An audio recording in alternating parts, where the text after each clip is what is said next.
పేరు శివ చౌదరి అండి, Congress party youth నాయకుడిని. ఈరోజు కూకట్పల్లి కాంగ్రెస్ పార్టీకి బండి రమేష్ గారు ఇన్ఛార్జిగా ఉండటం మా అందరి అదృష్టం. ఈరోజు బండి రమేష్ గారి పుట్టినరోజు సందర్భంగా గత 2 రోజుల నుంచి మేము ఉచిత మెడికల్ క్యాంప్ నిర్వహించడం జరుగుతుంది. ఇది కూకట్పల్లి ప్రజలందరికీ వరంగా మారబడుతుంది. హాస్పిటల్కి వెళ్ళినప్పుడు ఒక్కొక్కరికి 500 నుంచి 1000 రూపాయలు మినిమం కన్సల్టేషన్ ఛార్జ్ చేస్తున్నారు. అలాంటి ఫీజులు తగ్గించాలి, పేదలకి కాంగ్రెస్ పార్టీ దగ్గర అవ్వాలని, అలాంటి సేవా కార్యక్రమాలు ఎన్నో చేయాలని మా యూత్ అందరం ముందుకు వచ్చాము. ఈరోజు కూకట్పల్లి ఇన్ఛార్జ్ బండి రమేష్ గారి పుట్టినరోజు సందర్భంగా మేము వారికి ముందుగా జన్మదిన శుభాకాంక్షలు తెలియజేస్తున్నాము.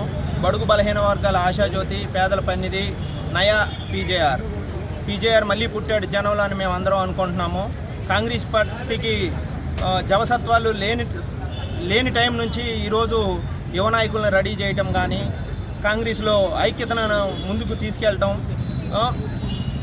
గత 3 నెలలు 6 నెలలు బ్యాక్ చూసుకున్నట్లయితే కాంగ్రెస్ పార్టీలో ఐక్యత లేదనేది కొంతమంది మీడియాలో వచ్చిన విషయం. ఇవాళ అందరం ఒక యూనిటీగా జనంలోకి వెళ్ళగలుగుతున్నాము. ఈరోజు ఎలక్షన్ జరిగినట్టయితే బండి రమేష్ గారు బ్రహ్మాండమైన మెజార్టీతో గెలుస్తారు.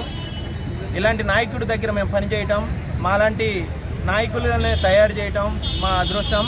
ఆయన మాకు ఒక నాయకత్వ లక్షణాలు పెంచడమే కాకుండా ఒక మోటివేషనల్ స్పీకర్గా జీవితంలో ఎలా ఉండాలి, ఏ విషయాల మీద అవగాహనతో ముందుకెళ్ళాలి, పేదలకు ఏం చేయాలనేది మాకు ఒక ఇన్స్పిరేషన్ క్యాండిడేట్గా మేము భావిస్తున్నాము.